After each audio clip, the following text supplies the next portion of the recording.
الحمد لله نحمده ونستعينه ونستغفره ونؤمن به ونتوكل عليه ونعوذ بالله من شرور أنفسنا ومن سيئات أعمالنا من يهده الله فلا مضل له ومن يضلله فلا هادي له وأشهد أن لا إله إلا الله وحده لا شريك له وأشهد أن سيدنا وسندنا ونبينا ومولانا محمدا عبده ورسوله صلى الله تعالى عليه وعلى آله وأصحابه وبارك وسلم تسليما كثيرا أما بعد حضرت عبداللہ ابن شخیر رضی اللہ تعالی عنہ سے روایت ہے کہ نبی کریم سرورت عالم صلی اللہ علیہ وسلم برابر مغموم رہتے تھے، کسی وقت آپ کو چین نہ تھا اور دن بھر میں 70 یا 100 بار استغفار فرماتے تھے۔ یہ روایت حضرت والا نے نقل فرمائی ہے۔ اس کے 2 حصے ہیں، ایک یہ کہ نبی کریم صلی اللہ علیہ وسلم مستقل مغموم رہتے تھے اور آپ کو چین نہ تھا۔ یہ حدیث کے جو الفاظ ہیں، شمال ترمذی میں حدیث آئی ہے، اس میں الفاظ یہ ہیں کہ کان رسول اللہ صلی اللہ علیہ وسلم متواصل الاحزان دائم الفکرہ لیس له راحہ، یعنی نبی کریم صلی اللہ علیہ وسلم پر مسلسل تسلسل کے ساتھ غم کی کیفیت طاری رہتی تھی اور تقریباً ہر وقت آپ کسی سوچ میں رہتے تھے، دائم الفکرہ، اور ایسا لگتا تھا کہ آپ کو راحت نہیں ہے، یعنی بے چینی کسی کیفیت ہے۔ یہ مسلسل مغموم جیسا رہنا اور ہر وقت کسی نہ کسی سوچ میں رہنا، اللہ تبارک و تعالی نے یہ صفت نبی کریم صلی اللہ علیہ وسلم کو جو عطا فرمائی، بظاہر اس کی وجہ یہ تھی کہ نبی کریم صلی اللہ علیہ وسلم پر ملأ اعلیٰ کی، عالم بالا کی کیفیات ساری منکشف تھی، اور جو ذات 7 آسمانوں سے بھی اوپر ملأ اعلیٰ کی سیر کر کے آئی ہو، جہاں اللہ جل جلالہ کا جاہ و جلال جس نے دیکھا ہو، جہاں کیفیت یہ ہو کہ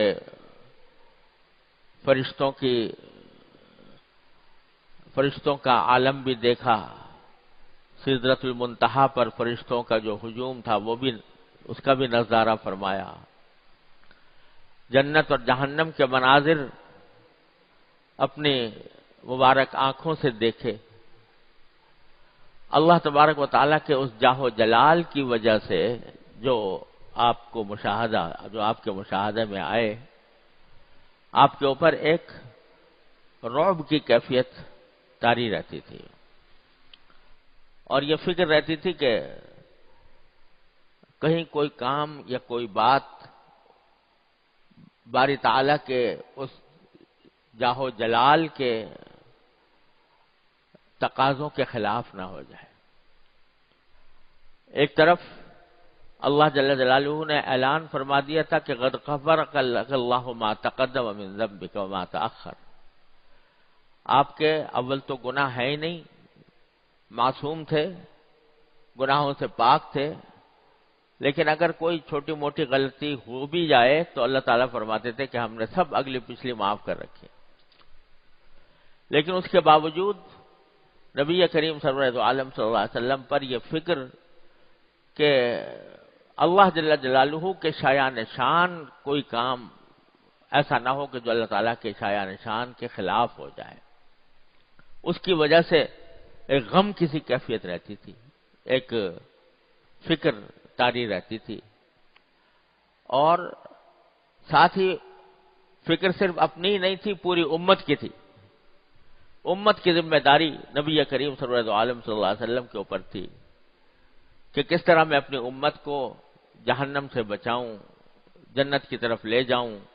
اللہ تبارک و تعالیٰ کی رضا ان کو حاصل ہو، ان کی کس طرح اصلاح ہو، یہ فکر ہر وقت سرکار دو عالم صلی اللہ علیہ وسلم کو رہتی تھی۔ اس وجہ سے فرمایا کہ کان متواصل الاحزان دائم الفکرہ، اور ایک سے زائد مرتبہ نبی کریم سرور عالم صلی اللہ علیہ وسلم نے حضرات صحابہ کرام رضی اللہ تعالی عنہم کو خطاب کر کے وہ فرمایا کہ واللہ لو تعلمون ما اعلم لضحکتم قلیلا ولبکیتم کثیرا، قسم کھا کر فرمایا کہ اگر تمہارے علم میں وہ باتیں آ جائیں جو میرے علم میں ہیں، جنہیں میں جانتا ہوں، وہ باتیں اگر تم جان لو تو ہنسو کم اور رو زیادہ۔ ایک حدیث میں آپ نے ارشاد فرمایا صحابہ کرام سے کہ انی ارا ما لا ترون، میں وہ باتیں دیکھتا ہوں جو تم نہیں دیکھتے، واسمع ما لا تسمعون، وہ باتیں سنتا ہوں جو تم نہیں سنتے، اور پھر فرمایا کہ اگر وہ باتیں جو میرے علم میں ہیں تمہارے علم میں آ جائیں تو تم ہنسو کم اور رو زیادہ، کیونکہ سرکار دو عالم صلی اللہ علیہ وسلم نے اسی حدیث میں یہ بھی فرمایا کہ میں نے ملائے اعلیٰ میں دیکھا ہے کہ 4 انگلی کے برابر جگہ بھی کوئی ایسی نہیں ہے جس میں کوئی فرشتہ اللہ تبارک و تعالیٰ کے سامنے سر بسجود نہ ہو، 4 انگشت کی جگہ بھی ایسی نہیں ہے جس میں کوئی نہ کوئی فرشتہ اللہ جل جلالہ کو سجدہ نہ کر رہا ہو۔ اور اگر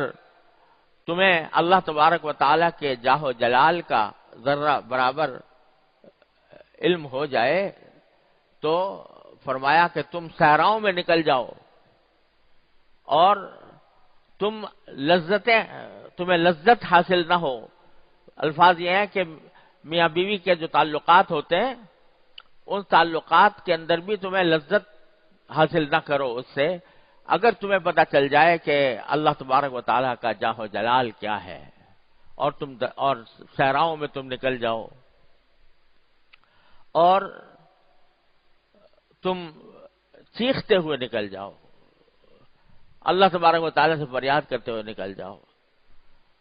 تو ہمیں تو کچھ دکھایا اس لیے نہیں کیا کہ ہمارے اندر تاب نہیں، طاقت نہیں اس کو برداشت کرنے کی، اس کو دیکھ کر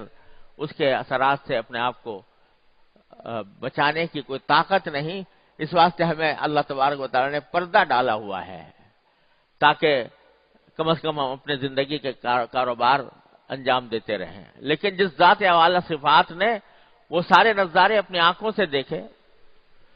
تو اس کے اوپر یہ کیفیت طاری رہتی ہے کہ وہ ہر وقت سوچ میں ہے کہ میں کس طرح اللہ تبارک و تعالیٰ کی الوہیت کا، اس کی ربوبیت کا کس طرح حق ادا کروں۔ تو اس لیے فکر طاری ہے اور مغموم رہتے ہیں۔ اللہ اکبر کبیرہ۔ تو اللہ جل جلالہ کے جلال اور جمال اور شوکت اور جاہ کا مشاہدہ کرتے ہوئے اللہ نبی کریم سرور عالم صلی اللہ علیہ وسلم اس کیفیت میں رہتے تھے، اور عجیب معاملہ یہ ہے کہ اندر تو یہ باری تعالیٰ کی خشیت کی ایک آگ سلگی ہوئی ہے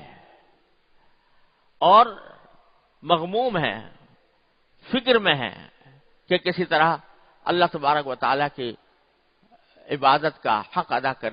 سکیں، لیکن دوسری طرف جب مخلوق کے ساتھ معاملہ پیش آتا ہے تو احادیث میں یہ بات بھی آتی ہے کہ نبی کریم سرور عالم صلی اللہ علیہ وسلم جب اکثر و بیشتر لوگوں کے سامنے تبسم فرماتے تھے،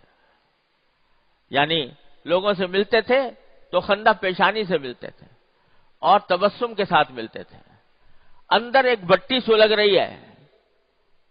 اللہ تبارک و تعالیٰ کی عبادت کی، اندر ایک بٹی سلگ رہی ہے امت کی فکر کی، لیکن لوگوں کے ساتھ معاملہ جب پیش آتا ہے تو اس طرح آپ ملتے ہیں کہ تبسم کے ساتھ ملتے ہیں۔ تو یہ سکھایا در حقیقت اپنے طرز عمل سے کہ انسان کا کام یہ ہے کہ اول تو اپنے دل کو کوشش کرے کہ وہ غیر اللہ سے خالی ہو، ہر وقت اللہ تبارک و تعالیٰ کا دھیان رہے، اللہ تعالیٰ کا ذکر رہے، اللہ تعالیٰ کی نعمتوں کا شکر ادا کرتا رہے، ہر وقت اللہ تبارک و تعالیٰ کے سامنے پیش ہونے کا دھیان رہے۔ ایک تو یہ سکھایا کہ ایک طرف اندر یہ ہونا چاہیے کہ آدمی کو فکر لگی ہوئی ہو کہ میں پتہ نہیں کس وقت میرا وقت آ جائے اور میں دنیا سے رخصت ہو جاؤں، اللہ تبارک و تعالیٰ کی بارگاہ میں پیش ہوں، تو اس وقت کے لیے کیا میں نے تیاری کی ہوئی ہے، اس فکر میں انسان مستغرق رہے۔ چنانچہ صحابہ کرام فرماتے ہیں رضی اللہ تعالیٰ عنہ مجمعین کہ ہم جب نبی کریم سرور عالم صلی اللہ علیہ وسلم کی مجلس میں بیٹھتے تھے تو ایسا لگتا تھا جیسے اپنی آنکھوں سے جنت اور جہنم دیکھ رہے ہیں، اپنے آنکھوں سے جنت اور جہنم کا نظارہ کر رہے ہیں، کیونکہ آپ کی مجلس میں بیٹھ کر آخرت کی فکر پیدا ہوتی تھی، اللہ تبارک و تعالیٰ کے سامنے پیشی کا احساس دل میں بیٹھتا تھا، تو اس واسطے ایسا لگتا تھا جیسے جنت اور جہنم ہم آنکھوں سے دیکھ رہے ہیں۔ اور یہ خود یہ جو حدیث ہے جس میں یہ فرمایا کہ میں اگر تمہیں وہ علم ہو جائے جو مجھے علم ہے تو تم ہنسو کم اور رو زیادہ، تو اس میں سے ایک بعض روایتوں میں آتا ہے کہ صحابہ کرام نے پوچھا کہ یا رسول اللہ آپ کیا دیکھتے ہیں، آپ جس کی وجہ سے آپ فرما رہے ہیں کہ تم ہنسو کم اور رو زیادہ، وہ کیا بات ہے جو آپ نے دیکھی ہے اور ہم نے نہیں دیکھی؟ اور یہ حقیقت یہ تو فرمایا کہ جنت اور جہنم، میں نے جنت کا بھی نظارہ کیا اور جہنم کا بھی نظارہ کیا، جنت کی نعمتیں بھی دیکھی اور جہنم کی سختیاں اور عذاب بھی دیکھا، تو اس وجہ سے اگر تمہیں وہ نظارے سامنے آ جائیں تو تم رو زیادہ اور ہنسو کم۔ یعنی بتلانا یہ مقصود ہے کہ یہ غفلت کا جو عالم گزر رہا ہے انسان کے اوپر، کہ وہ زندگی گزار رہا ہے اور دن رات بس اپنے دنیا طلبی کی فکر میں لگا ہوا ہے اور اللہ تبارک و تعالیٰ کو بھولا ہوا ہے، اللہ تبارک و تعالیٰ کے سامنے حاضر ہونے کا احساس دل میں نہیں ہے، اس کی یاد دل میں نہیں ہے۔ اس کیفیت کو ختم کرنا مقصود ہے کہ یہ کیفیت ختم ہو اور بندے کا تعلق اپنے اللہ کے ساتھ اس طرح قائم ہو کہ زیادہ تر اس کی سوچ وہ دنیا کی کاموں کے بجائے زیادہ تر سوچ یہ ہو کہ میں جو کچھ کر رہا ہوں وہ میرے اللہ کے کو پسند ہوگا یا ناپسند ہوگا، اس فکر میں لگے اور میں جنت میں جانے کا راستہ اختیار کر رہا ہوں یا جہنم میں جانے کا راستہ اختیار کر رہا ہوں، اس فکر کو دل میں بٹھانا مقصود تھا۔ لیکن جب دوسروں کے سامنے آئے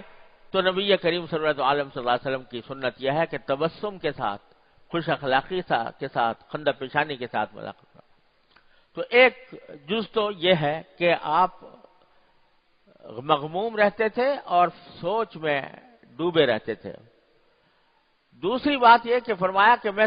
دن میں 70 مرتبہ، بعض روایتوں میں آتا ہے اور بعض روایتوں میں 100 مرتبہ میں استغفار کرتا ہوں، اللہ تبارک و تعالیٰ سے مغفرت مانگتا ہوں۔ حالانکہ نبی کریم صلی اللہ علیہ وسلم سے اول تو کوئی گناہ سرزد ہو ہی نہیں سکتا، معصوم بنایا اللہ تبارک و تعالیٰ نے، اور اگر کوئی چھوٹی موٹی غلطی ہوئی بھی ہو تو اللہ تعالیٰ نے اس کی مغفرت کا اعلان فرما دیا۔ لیکن استغفار فرما رہے ہیں، زبان استغفار سے تر ہے، اس لیے کہ اللہ جل جلالہ کے جاہ و جلال کا جو مرتبہ سرکار دو عالم صلی اللہ علیہ وسلم کے سامنے ہے، اس کو سامنے رکھتے ہوئے اپنا ہر عمل اللہ تبارک و تعالیٰ کے شایان نشان نظر نہیں آ رہا، بلکہ اللہ تبارک و تعالیٰ کے اس عظمت شان کو پیش نظر رکھ کر یہ سمجھ رہے ہیں کہ میں جو کام کر رہا ہوں وہ اس کی عظمت کا حق ادا نہیں ہو رہا، اس کے اوپر استغفار فرما رہے ہیں۔ تو جب نبی کریم صلی اللہ علیہ وسلم استغفار کے عادی ہیں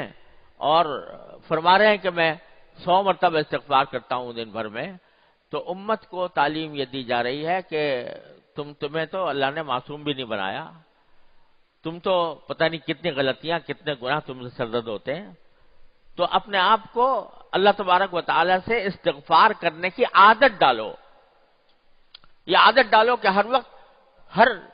تھوڑے تھوڑے وقفے سے اللہ تبارک و تعالیٰ کی بارگاہ میں مغفرت طلب کرو، یا اللہ میں آپ کا بندہ ہوں میرے گناہوں کو معاف فرما دیجیے، یا اللہ میں آپ کا بندہ ہوں میرے گناہوں کو معاف فرما دیجیے۔ یہ تمہارے دل میں ایک لگن ہونی چاہیے، تمہاری زبان استغفار سے تر ہونی چاہیے، چلتے پھرتے اٹھتے بیٹھتے بھی اللہ تبارک و تعالیٰ کے سامنے اپنے گناہوں کی معافی مانگتے رہو، استغفار کرتے رہو۔ یہ اللہ تبارک و تعالیٰ نے استغفار ایسی نعمت عطا فرمائی ہے، ایسی نعمت عطا فرمائی ہے کہ جس کی کوئی قیمت نہیں ہو سکتی۔ کتنا ہی بڑا گناہ ہو، کتنا ہی بڑا گناہ انسان کر گزرا ہو، لیکن اگر وہ اللہ تبارک و تعالیٰ کی بارگاہ میں حاضر ہو کر مغفرت مانگ لے، استغفار کر لے، تو اللہ تبارک و تعالیٰ اپنے فضل و کرم سے انہوں نے اعلان کر رکھا ہے کہ معاف ہے نا۔ 70 سال گناہوں میں گزارے، بڑے بڑے گناہوں میں گزارے، لیکن آخر میں جا کر اللہ تبارک و تعالیٰ کی بارگاہ میں اس نے اگر توبہ کر لی اور استغفار کر لیا تو اللہ تعالیٰ فرماتے ہیں التائب من الذنب کمن لا ذنب لہ، جو گناہ سے توبہ کر لے وہ ایسا ہو جائے گا جیسے کہ اس نے گناہ کیا ہی نہیں تھا۔ اور ہمارے حضرت حکیم الامت مولانا تھانوی رحمۃ اللہ علیہ نے فرمایا کہ جب بندہ استغفار کرتا ہے، اللہ تعالیٰ سے اپنے گناہوں کی معافی مانگتا ہے، تو اللہ تبارک و تعالیٰ صرف اتنا نہیں ہے کہ معاف کر دیا یعنی اس کی سزا نہیں دیں گے، اس کا عذاب نہیں دیں گے، صرف اتنی بات نہیں ہے، بلکہ نامہ اعمال سے مٹا دیا جاتا ہے وہ گناہ، نامہ اعمال سے مٹا دیتے ہیں۔ یعنی ایک صورت تو یہ تھی نا کہ جب آخرت میں نامہ اعمال آئے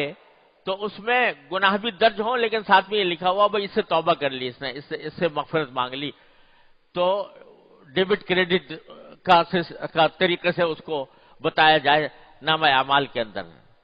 اللہ تبارک و تعالیٰ کی رحمت ایسی ہے کہ استغفار کرنے والے کے اس گناہ کا جو اس نے کیا تھا، جس سے استغفار کیا تھا، اس کا ذکر بھی نامہ اعمال میں نہیں آئے گا، ورنہ کم از کم اس کو دیکھ کے شرمندگی ہوتی وہاں جا کر آخرت میں کہ آخر میں نے کیسے گناہ کیے تھے۔ اللہ میں کہتا ہے چلو سب میں نے معاف کر دیے، تمہارے نامہ اعمال سے مٹا دیا۔ یہ جو احادیث میں گناہوں کی معافی کے لیے تکفیر کا لفظ آتا ہے کہ گناہوں کا کفارہ کر دیا یا گناہوں کی تکفیر کر دی، لفظی معنی اس کے ہوتے ہیں چھپا دینا۔ تو معنی کیا ہے کہ چھپا دیے وہ گناہ جو تم نے کیے تھے، تم نے استغفار کر لیا، توبہ کر لی اللہ تبارک و تعالیٰ کی بارگاہ میں، تو وہ ہم نے چھپا دیے۔ چھپانے کے معنی یہ کہ نامہ اعمال میں بھی ظاہر نہیں ہوں گے، اب وہ آخرت میں بھی جا کے تمہیں شرمندگی کا سامنا کرنا نہیں پڑے گا۔ اتنا اللہ تبارک و تعالیٰ نے استغفار کو مؤثر بنایا ہے۔ تو ہمارے حضرت والا حضرت عارفی قدس اللہ تعالیٰ سرہ فرمایا کرتے تھے کہ اللہ تبارک و تعالیٰ نے انسان کو جب بھیجا دنیا میں تو اس کے ساتھ 2 ایسی چیزیں لگا دیں جو اس کو گناہ پر آمادہ کرنے والی ہیں، ایک شیطان اور ایک خود انسان کا نفس۔ یہ دونوں چیزیں ایسی ہیں جو انسان کو گناہوں پر آمادہ کرتی ہیں، کبھی نگاہ کا گناہ، کبھی کان کا گناہ، کبھی زبان کا گناہ، کبھی ہاتھوں کا گناہ۔ یہ شیطان اس کو اور نفس انسان کو گناہوں پر آمادہ کرتا رہتا ہے۔ گویا ایک زہر پیدا کر، زہر ہے یہ انسان کے لیے، جو شیطان بھی زہر اور انسان نفس کی خواہشات بھی زہر، جو اس کو ہلاکت کی طرف، تباہی کی طرف، اللہ تعالیٰ کی ناراضی کی طرف لے جانے والی ہے۔ لیکن اللہ جل جلالہ کی رحمت سے اور اس کی حکمت سے یہ بات بعید تھی کہ زہر تو پیدا فرمائے اور تریاق پیدا نہ فرمائے۔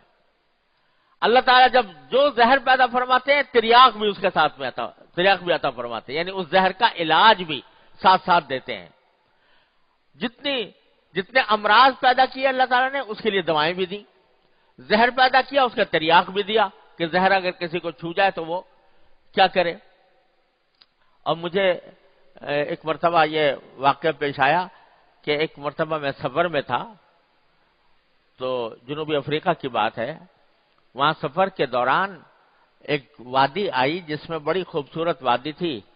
ایک لمبا سفر ہو رہا تھا تو ہم نے سوچا تھوڑی دیر یہاں پر اس وادی میں ٹھہر کر ذرا اس کے ماحول سے لطف اندوز ہوں، اس غرض کے لیے گاڑی ٹھہرا دی۔ تو وہاں ایک بہت ہی خوبصورت پودا تھا جس کے پتے بڑے خوبصورت تھے،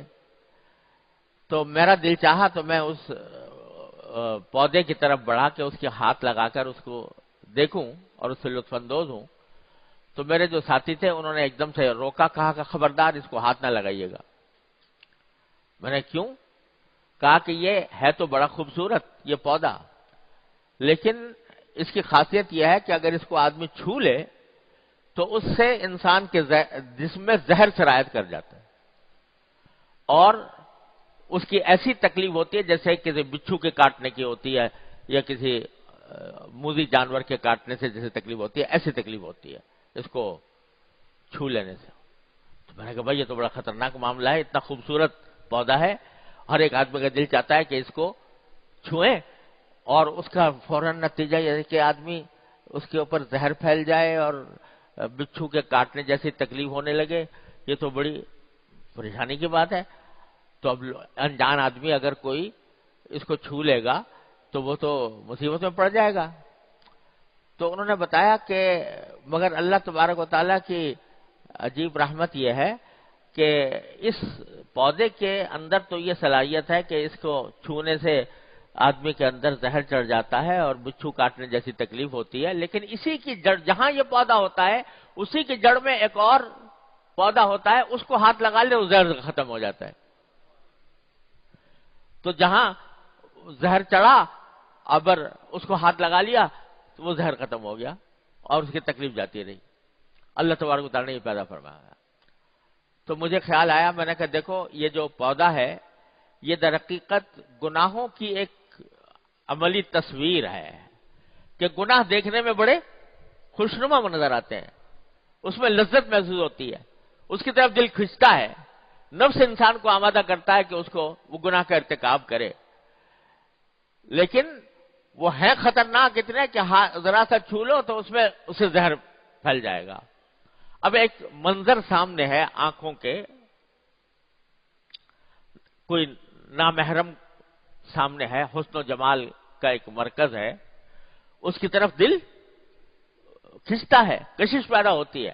دل چاہتا ہے کہ آدمی اس کو دیکھتا رہے، لیکن ہے وہ زہر، ایسا ہی زہر ہے جیسے وہ پودے کا زہر تھا۔ زہر اس کو آدمی دیکھے گا، گناہ میں مبتلا ہوگا، اللہ تعالیٰ کی ناراضی مول لے گا، آخرت کے اندر اس کا انجام جہنم کی شکل میں دیکھے گا۔ اللہ تعالیٰ محفوظ رکھے۔ فرمایا العینان تزنیان وزناہما النظر، آنکھیں بھی زنا کرتی ہیں اور ان کا زنا یہ ہے کہ وہ دیکھے اور نظر کو ناجائز کام میں استعمال کرے۔ تو یہ آج اللہ بچائے ہمارے ماحول کے اندر اللہ تعالیٰ حفاظت فرمائے۔ پہلے کوئی آدمی بد نظری باقاعدہ اہتمام کر کے کرنی پڑتی تھی، اور اللہ بچائے وہ لوگ سینما میں جاتے تھے اور کیا فلمیں دیکھتے تھے اور فحش اور یعنی وہ مبتلا ہوتے تھے، لیکن اب ہر ایک کے ہاتھ میں آ گیا ہے یہ، جو جس کو اسمارٹ فون کہا جاتا ہے، تو وہ ہاتھوں میں ہے اور گھر گھر پہنچ گیا، بچے بچے کے ہاتھ میں ہے، اور اس کے اندر بد نظری کے سامان بکھرے پڑے ہیں. اب وہ دل تو مچل رہا ہے اس کی طرف کہ اس ناجائز معاملے کو دیکھوں، دل مچلتا ہے، اس کے اندر پر کشش ہوتی ہے، لیکن یہ بخدا یہ اتنا ہی زہریلا کام ہے جیسے کہ اس پودے کا تھا، کہ وہ پودا خوبصورت تھا لیکن اس کے اندر زہر چھپا ہوا تھا، اسی طرح اس میں زہر چھپا ہوا. یہ ہر وقت، ہر آن، ہر لمحے، ہر انسان، چھوٹے بڑے، بچے بوڑھے، ہر ایک کے ہاتھ میں یہ زہر آ گیا ہے، لیکن اس کے زہر ہونے کا احساس نہیں، جیسے کہ مجھے اس پودے کی کہ زہر ہونے کا احساس نہیں تھا. اسی طرح ہمارے یہ احساس ختم ہو رہا ہے، اس کی وجہ سے مبتلا ہو رہے ہیں، اس زہر میں مبتلا ہو رہے ہیں. تو شیطان اور نفس یہ دونوں اس طرف لے جا رہے ہیں، گناہوں کی طرف لے جا رہے ہیں. لیکن اللہ تبارک و تعالی نے اس کے تریاق یہ پیدا کیا کہ جب تمہیں شیطان ڈسے، جب تمہیں نفس کا تقاضا ڈسے، تو اس کا تریاق یہ ہے کہ اللہ تعالیٰ کی طرف رجوع کر لو فوراً، یا اللہ مجھ سے بہت غلطی ہو گئی، معاف فرما دیجیے، استغفار کر لے، توبہ کرے. توبہ کا اصل کام تو یہ ہے کہ توبہ کے 3 جز ہوتے ہیں. ایک یہ کہ اس کام کو جس سے توبہ کر رہا ہے فوراً چھوڑ دے. دوسرا یہ کہ اس کے اوپر ندامت ہو، شرمندگی ہو کہ میں نے یہ گناہ کا کام کیا، میں نے غلط کام کیا، اور اللہ تعالیٰ سے اس کے سامنے اس ندامت کا اظہار کرے کہ یا اللہ میں پھنس گیا، میں اللہ میں بہک گیا، یا اللہ مجھ سے غلطی ہو گئی، یا اللہ میں پھنس گیا،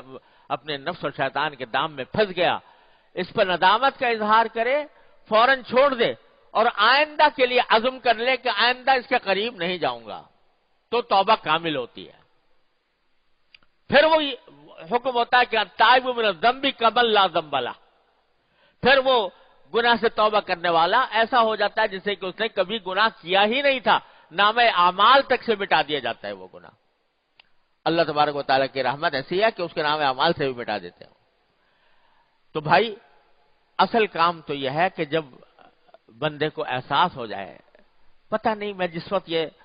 ناجائز کام کر رہا ہوں، گناہ کا کام کر رہا ہوں، اگر اسی وقت میری موت آ گئی، اللہ تبارک و تعالیٰ نے مجھے اپنے پاس بلا لیا اسی حالت میں، کیا بنے گا میرا؟ کیا انجام ہوگا؟ کیا حشر ہوگا؟ آدمی یہ سوچے کہ کتنا بھروسہ ہے تمہیں کہ کتنی دیر زندہ رہو گے. بیٹھے بیٹھے انسان ختم ہو جاتا ہے. نہ جانے کتنے واقعات ہم نے اپنی آنکھوں سے دیکھتے ہیں کہ بیٹھے بیٹھے انسان ختم ہو گیا. تو اول تو آدمی کو یہ سوچ کر اس کو فوراً اس سے توبہ کرنی چاہیے، اللہ تبارک و تعالیٰ کی بارگاہ میں حاضر ہو کر ندامت کا اظہار کر کے، یا اللہ یہ ہو تو گیا، اپنی رحمت سے مجھے معاف فرما دیجئے، آئندہ نہیں کروں گا، آئندہ نہ کرنے کا عزم کر لے. اور یہ تو ہے توبہ. اور ایک ہے استغفار. استغفار یہ ہے کہ معافی مانگ لے، اور دل میں ارادہ تو کر لیا لیکن اندیشہ ہے کہ کہیں پھر دوبارہ مبتلا نہ ہو جاؤں. تو اگر آدمی گناہ کر رہا ہو اور ساتھ میں استغفار بھی کر رہا ہو، اللہ تعالیٰ سے مانگ رہا ہو، کوئی گناہ ایسا ہے جو ابھی تک چھوڑنے پر قادر نہیں ہوا، حالات کچھ ایسے ہیں کہ ان کو چھوڑنے پر قادر نہیں ہوا، تو کم از کم یہ کرے کہ جتنی مرتبہ گناہ کیا اتنی مرتبہ استغفار بھی ہو اللہ تبارک و تعالیٰ کی بارگاہ میں. تو فرمایا کہ ما اصر من استغفر، جو آدمی استغفار کرتا رہے وہ اصرار کرنے والوں میں شامل نہیں ہو. دیکھو کتنا پیار سے اللہ تبارک و تعالیٰ نے فرمایا اچھے لوگوں کی تعریف کرتے ہوئے، والذین اذا فعلوا فاحشة او ظلموا انفسهم ذکروا اللہ فاستغفروا لذنوبهم ومن یغفر الذنوب الا اللہ ولم یصروا علی ما فعلوا وهم یعلمون. کیسے پیار سے فرمایا کہ یہ وہ لوگ ہیں اچھے لوگوں کا ذکر ہے کہ اگر کبھی کوئی بے حیائی کا کام کر گزرے، او ظلموا انفسهم، یا اپنے آپ پر کوئی ظلم کر لیا، اپنی جان پر یہ گناہ کا ارتکاب کر کے ظلم کر لیا، تو ذکر اللہ، یہ نہیں کہ بس گناہ کر لیا اور غفلت کے عالم میں اپنے کام میں لگ گئے، نہیں، گناہ ہوا، بے حیائی کا کام ہوا، اپنی جان پر ظلم کیا، لیکن اللہ کو فوراً یاد کر لیا، یا اللہ مجھ سے غلطی ہو گئی، یا اللہ میں پھنس گیا، یا اللہ مجھ سے غلطی ہو گئی، ذکر اللہ فاستغفروا لذنوبہم، اور پھر اپنے گناہ پر استغفار کر لیا، یا اللہ مجھ سے ہو گیا، اپنی رحمت سے معاف فرما، یا اللہ مجھ سے ہو گیا، بہت غلطی ہو گئی، لیکن میں انسان ہوں، بشر ہوں، مجھ سے یہ غلطی سرزد ہو گئی ہے، اپنی رحمت سے معاف فرما دیجیے۔ پھر بیچ میں اللہ فرماتے ہو من یغفر الذنوب الا اللہ، اللہ کے سوا ہے کون جو تمہارے گناہوں کی مغفرت کرے؟ ومن یغفر الذنوب الا اللہ ولم یصروا علی ما فعلوا، اور جو گناہ کیا تھا اس پر اصرار نہ کریں۔ اصرار کرنے کے معنی یہ ہے کہ اس کو صحیح ثابت کرنے کی کوشش کریں، جیسے کہ آج کل اللہ بچائے بعض لوگ گناہوں کے اوپر سینہ زوری بھی کرتے ہیں، کہتے ہیں بھئی یہ گناہ کیوں ہے، اس میں خرابی کیا بات ہے، اس کو تعویلیں کرنی شروع کر دیتے ہیں۔ تو ایسا نہ کریں، اصرار نہ کریں اپنے کیے پر جانتے بوجھتے، بلکہ اگر ایک مرتبہ گناہ ہوا، ارادہ کر لیا انشاءاللہ آئندہ نہیں کریں گے، پھر کبھی ٹھوکر لگ گئی تو دوبارہ اللہ تبارک و تعالیٰ کی بارگاہ میں حاضر ہو کے دوبارہ استغفار کر لیا۔ تو فرمایا ما اصر من استغفر، جو آدمی استغفار کرتا رہے وہ اصرار کرنے والوں میں نہیں لکھا جائے گا، بلکہ ولو چاہے اس نے 100 مرتبہ بھی گناہ کیا ہو، لیکن گناہ کے ساتھ استغفار کا دامن نہیں چھوڑا تو اس کو اصرار کرنے والوں میں اللہ تعالیٰ نہیں لکھیں گے، تو وہ اس میں داخل ہو جائے گا۔ والذین اذا فعلوا فاحشۃ او ظلموا انفسهم ذکروا اللہ فاستغفروا لذنوبہم، اللہ کو یاد کر کے استغفار کر لے۔ تو میرے بھائیوں، یہ استغفار ایسی نعمت اللہ تعالیٰ نے عطا فرمائی ہے کہ یہ نفس اور شیطان کے زہر کا تریاق اللہ تبارک و تعالیٰ نے اتنا آسان بنا دیا ہے کہ جب کبھی گناہ ہو فوراً بلا تاخیر اس کے اوپر استغفار کر، بلکہ بزرگوں نے فرمایا کہ جس جگہ گناہ ہوا اسی جگہ استغفار بھی کر لے، وہاں سے ہٹنے سے پہلے، تاکہ جس زمین نے تمہارا گناہ دیکھا وہی زمین تمہارا استغفار بھی دیکھے، وہی زمین تمہارے استغفار کی بھی شہادت دے اللہ تبارک و تعالیٰ کی بارگاہ میں۔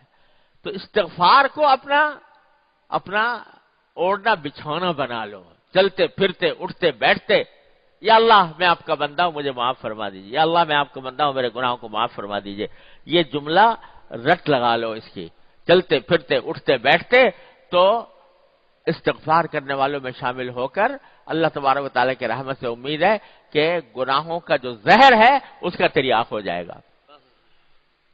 چلتے پھرتے اٹھتے بیٹھتے اس کی رٹ لگائیں کہ یا اللہ میں آپ کا بندہ ہوں مجھے معاف فرما دیجیے، یا اللہ میں آپ کا بندہ ہوں میرے گناہوں کو معاف فرما دیجیے۔ یہ استغفار کرتا رہے تو یہ تریاق اللہ تبارک و تعالیٰ نے اپنے فضل و کرم سے عطا فرما دیا۔ تو نبی کریم سرورت عالم صلی اللہ علیہ وسلم نے اپنے عمل سے بھی بتایا کہ میں استغفار کرتا ہوں، میں جس کو اللہ تعالیٰ نے معصوم بنایا، میں جس کے بارے میں یہ اعلان فرما دیا کہ تمہاری ہر چھوٹی بڑی غلطی بھی سب معاف ہے، میں استغفار کرتا ہوں اپنے پروردگار کے سامنے، تو اے میرے امتیوں تم خدا کے لیے اپنے اس استغفار کو اپنا وظیفہ حیات بناؤ، چلتے پھرتے اٹھتے بیٹھتے استغفار کیا کرو۔ ہمارے بزرگ تھے ایک حضرت بابا نجم حسن صاحب رحمۃ اللہ علیہ، ہمارے حضرت حکیم الامت قدس اللہ تعالیٰ سرہ کے خلیفہ تھے۔ ہمارے دوست کریم صاحب جو ہیں ان کے گھر میں قیام تھا ان کا۔ اللہ تعالیٰ نے بزرگوں کی صحبت سے کیا کیا مقامات ان کو عطا فرما دیے تھے اور کیا فکر عطا فرما دی تھی۔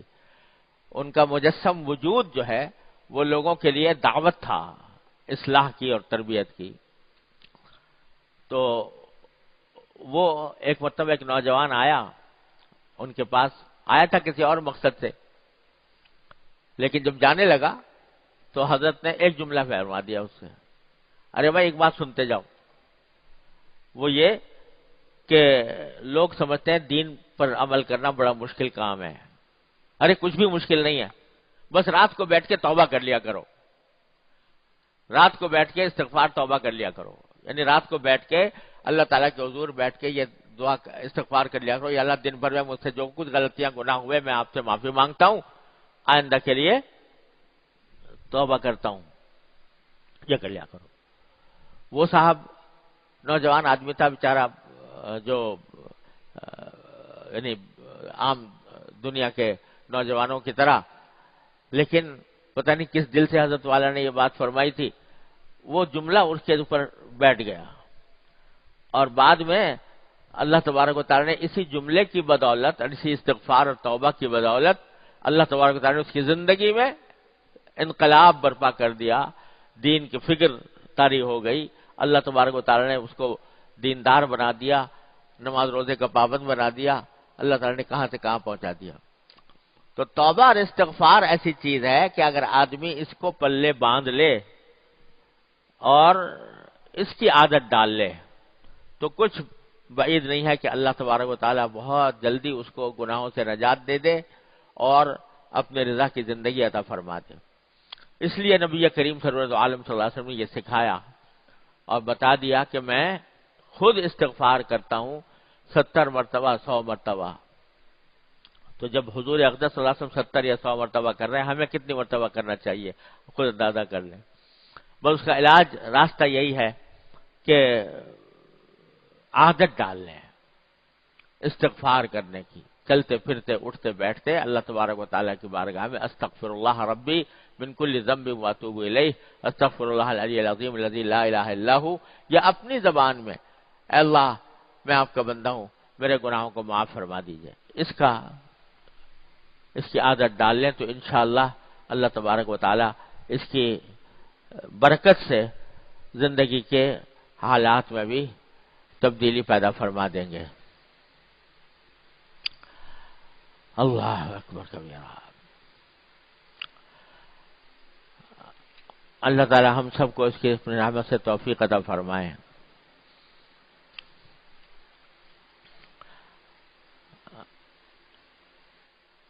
پھر آگے حضرت والا نے نبی کریم صلی اللہ علیہ وسلم کے رقت قلبی کے کچھ واقعات درج فرمائے ہیں کہ جب اللہ جل جلالہ کے ساتھ تعلق ہو جاتا ہے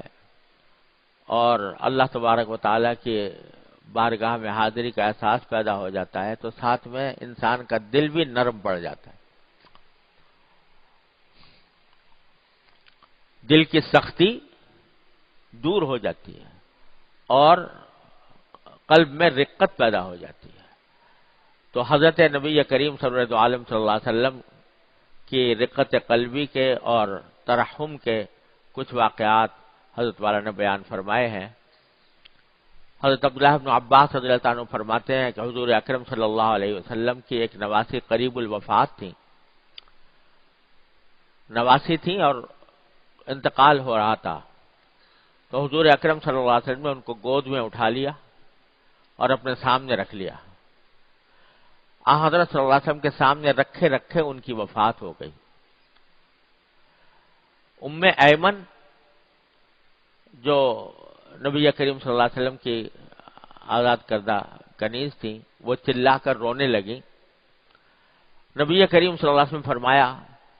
کہ کیا اللہ کے نبی کے سامنے بھی اس طرح رونا شروع کر دیا؟ لیکن دوسری طرف خود رسول کریم صلی اللہ علیہ وسلم کے بھی آنسو بہ رہے تھے. تو ام ایمن نے عرض کیا کہ حضور بھی تو رو رہے ہیں. حضور اکرم صلی اللہ علیہ وسلم نے فرمایا کہ یہ رونا ممنوع نہیں، یہ اللہ تعالیٰ کی رحمت ہے. کسی غم کے واقعے پر اگر آنسو نکل آئے یا بے اختیار رونا آ جائے تو اس کو فرمایا کہ یہ رحمت ہے، یہ نرم دلی کی علامت ہے. اور یہ بھی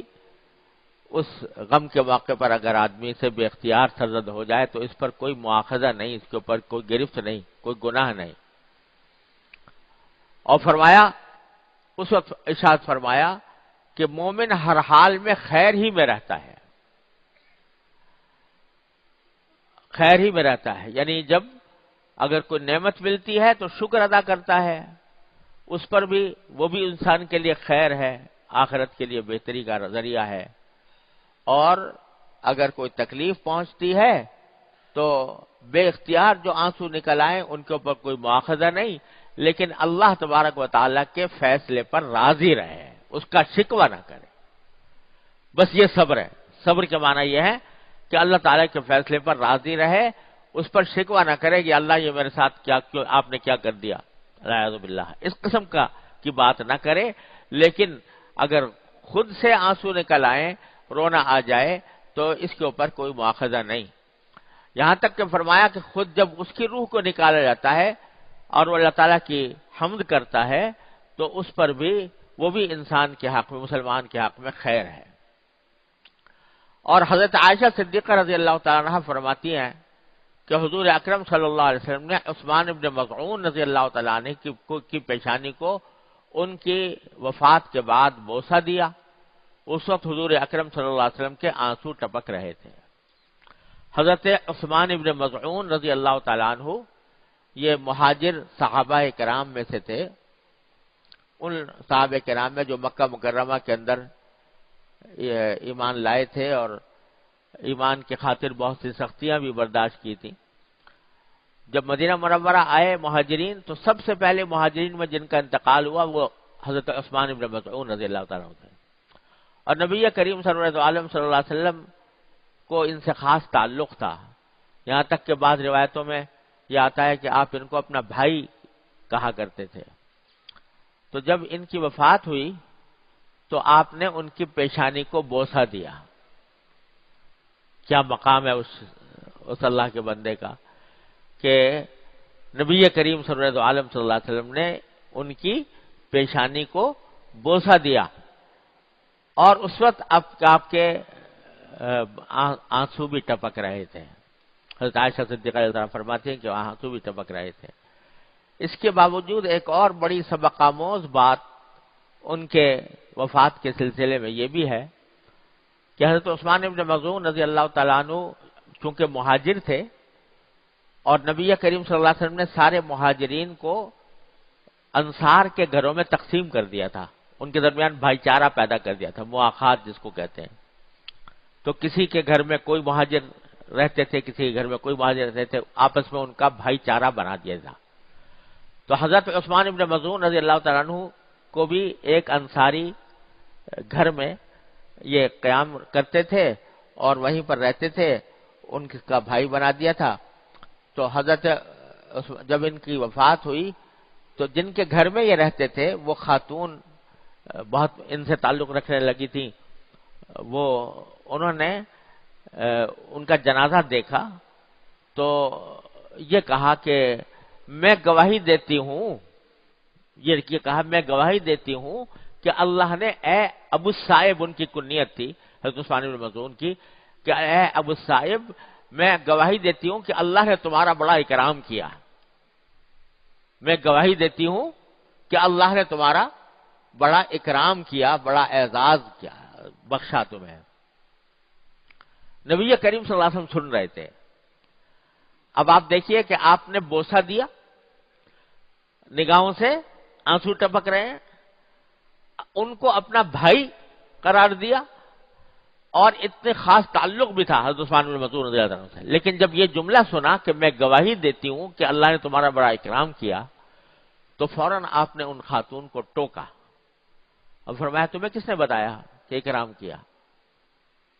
تمہیں کس نے بتایا کہ اکرام کیا؟ یہ تو اتنی جزم اور وثوق کے ساتھ تم کہہ رہی ہو کہ میں گواہی دیتی ہوں کہ اللہ تعالیٰ نے اکرام کیا، تو یہ کس بنا پر کہہ رہی ہو؟ کس نے تمہیں بتایا؟ انہوں نے عرض کیا کہ یا رسول اللہ اگر عثمان ابن مظعون کا اللہ اکرام نہیں کریں گے تو کس کا کریں گے؟ یعنی ان کی ساری زندگی ہمارے سامنے کھلی کتاب کی طرح ہے،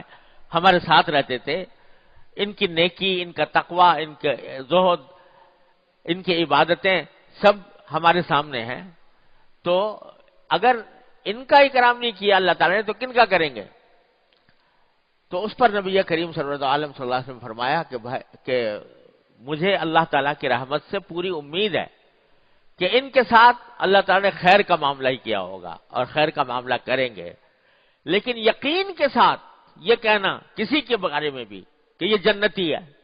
یقین کے ساتھ کہنا کہ اللہ تبارک و تعالیٰ نے اس کو قبول کیا ہوا ہے، یقین کے ساتھ کوئی نہیں کہہ سکتا کسی کے بارے میں. یہاں تک کہ فرمایا کہ میں اللہ کے رسول ہوں، لیکن مجھے بھی یہ معلوم نہیں ہے کہ اللہ تبارک و تعالیٰ میرے ساتھ کیا معاملہ فرمائیں گے. میں اللہ کے رسول ہونے کے باوجود یقین کے ساتھ نہیں کہہ سکتا میرے ساتھ کیا معاملہ فرمائیں گے. یعنی اگرچہ آپ کو بتا دیا گیا تھا کہ آپ کی ساری مکمل مغفرت فرما دی گئی ہے اور جنت بھی دکھا دی گئی آپ کو، سب کچھ، لیکن کس طرح اس کی تفصیلات، اس کی جزیات یہ مجھے بھی معلوم نہیں کہ کس طرح اللہ تبارک و تعالیٰ کس حد تک اکرام کریں گے. لہذا کسی بھی شخص کے بارے میں جزم کے ساتھ، یقین کے ساتھ یہ کہنا یہ بات ٹھیک نہیں. ہاں یہ کہہ سکتے ہو کہ مجھے امید ہے کہ اللہ تبارک و تعالیٰ نے ان کا اکرام کیا ہوگا، مجھے اللہ تبارک و تعالیٰ کی رحمت سے امید ہے کہ ان کے ساتھ اچھا معاملہ کیا ہوگا. لیکن کسی کے بارے میں یقین کے ساتھ کہنا یہ، کیونکہ جنت اور جہنم کا فیصلہ یہ سوائے اللہ جل جلالہ کے کوئی اور نہیں کرتا. نہ دنیا میں کسی کو یہ کہنا چاہیے یہ جہنمی ہے، نہ کسی کو کہنا چاہیے جنتی ہے، کیونکہ تمہیں نہیں پتا، یہ فیصلہ تم کرنے والے نہیں ہو، فیصلہ اللہ تبارک و تعالیٰ کرنے والے ہیں. یہاں تک کہ کسی کافر کے بارے میں بھی یہ کہنا کہ یہ جہنمی ہے، یہ کسی مسلمان کے لیے زیبا نہیں. کیا پتا اللہ تعالیٰ بعد میں اس کو ایمان کی توفیق عطا فرما دے اور تم سے آگے نکل جائے. لہذا کسی بھی کافر تک کو حقیر سمجھنا، یہ سمجھنا کہ یا یقین کے ساتھ کہنا کہ یہ جہنمی ہے، یہ مومن کا کام نہیں ہے. کیونکہ کچھ پتہ نہیں، جنت اور جہنم کا فیصلہ سوائے اللہ جل جلالہ کے نہ کوئی کر سکتا ہے، نہ کسی نے کیا ہے، نہ کسی کو اس کا علم ہے. لہذا یہ فیصلہ اللہ تعالیٰ پر ہی چھوڑنا چاہیے. البتہ امید کا اظہار بے شک کر سکتے ہو. تو یہ فرمایا انی لارجو لہ الخیر، میں امید رکھتا ہوں ان کے بارے میں کہ اللہ تعالیٰ نے خیر کا معاملہ فرمایا ہوگا. جب عثمان ابن مظعون رضی اللہ عنہ کے بارے میں یہ بات ہے تو پھر ہمہ شمع کس شمار قطار میں ہے. لہذا یہ سبق دے دیا کہ کسی کے بارے میں بھی یقین اور جزم کے ساتھ یہ بات نہیں کہنی چاہیے. پھر آگے فرمایا کہ عبداللہ بن مسعود رضی اللہ تعالیٰ عنہ فرماتے ہیں کہ مجھ سے ایک مرتبہ حضور اکرم صلی اللہ علیہ وسلم نے ارشاد فرمایا کہ قرآن مجید سناؤ. حضرت عبداللہ بن مسعود رضی اللہ تعالیٰ عنہ نبی کریم صلی اللہ علیہ وسلم کے خصوصی صحابہ کرام میں سے ہیں اور حضور اقدس صلی اللہ علیہ وسلم کی خدمت میں رہتے تھے. آپ کے نالین مبارک اٹھایا کرتے تھے، آپ کے لیے تکیہ وغیرہ لے کے جاتے تھے. گھر میں بکثرت ان کا آنا جانا تھا، یہاں تک کہ صحابہ کرام کہتے ہیں اتنی کثرت سے نبی کریم صلی اللہ علیہ وسلم کے گھر میں ان کا آنا جانا تھا کہ ہم سمجھتے تھے کہ حضور کے گھر والوں میں سے ہیں یہ. تو ان سے ایک دن فرمایا کہ تم مجھے قرآن کریم سناؤ.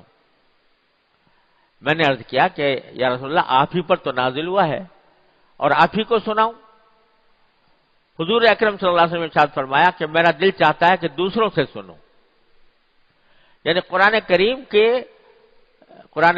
کے سے استفادے کے بہت سے طریقے ہیں. خود تلاوت کرنا وہ بہت بڑا اجر و ثواب کا کام ہے. دوسرے سے سننا،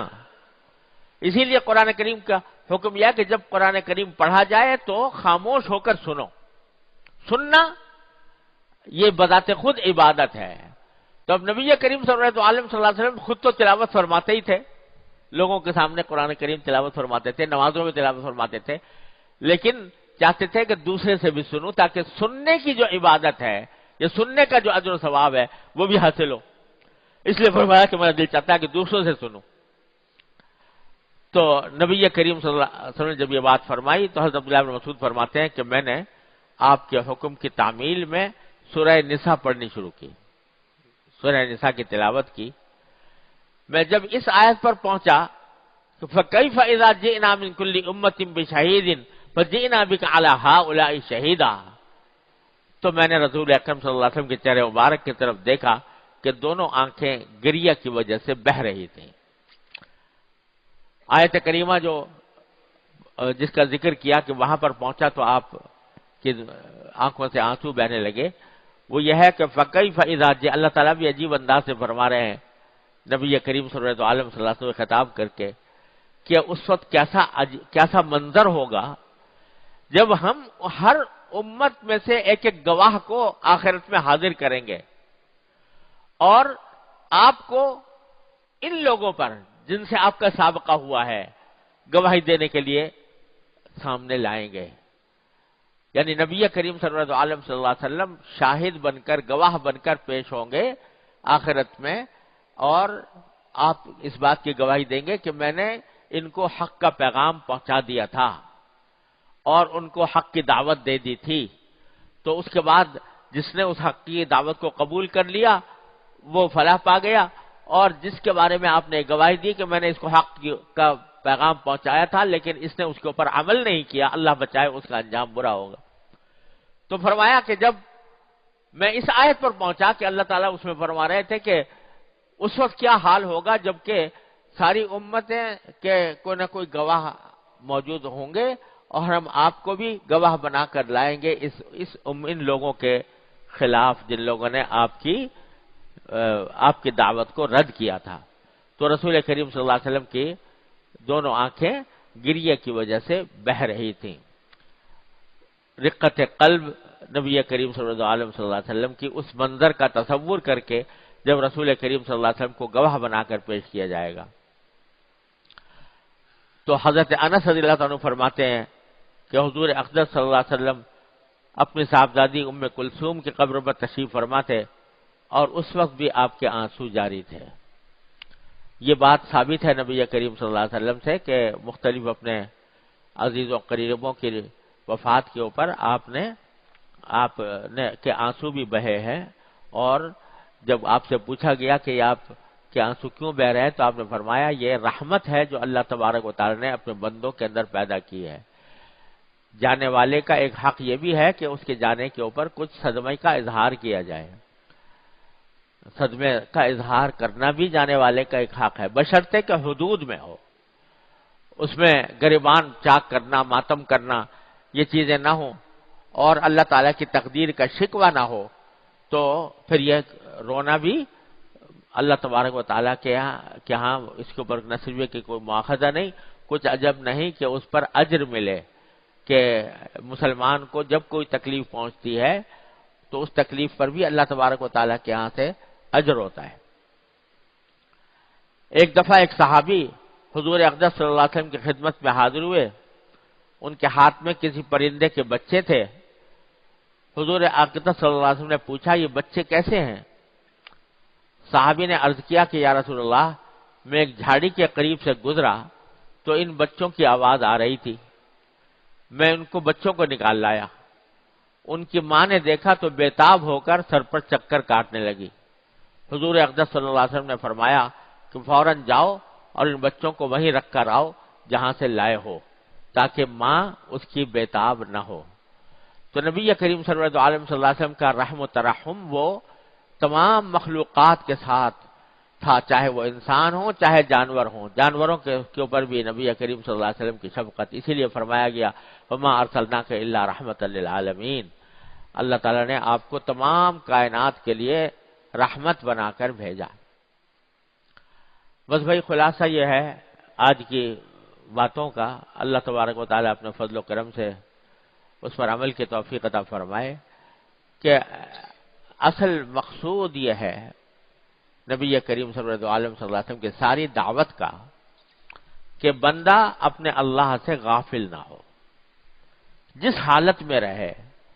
جس حالت میں بھی ہو، اللہ تبارک و تعالیٰ سے غافل نہ ہو. اللہ تعالیٰ کی یاد اس کے دل میں ہو، اللہ تبارک و تعالیٰ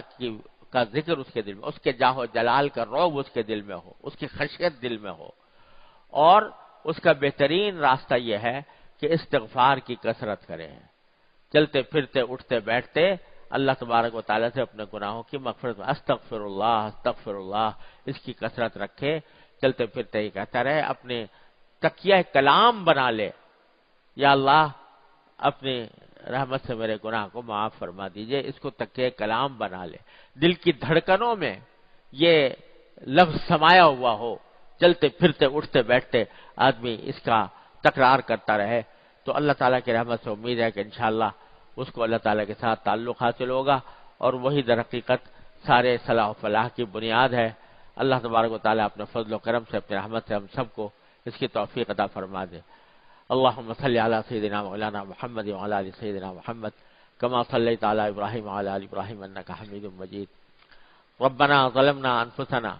وإن لم تغفر لنا وترحمنا لنكونن من الخاسرين ربنا ظلمنا أنفسنا وإن لم تغفر لنا وترحمنا لنكونن من الخاسرين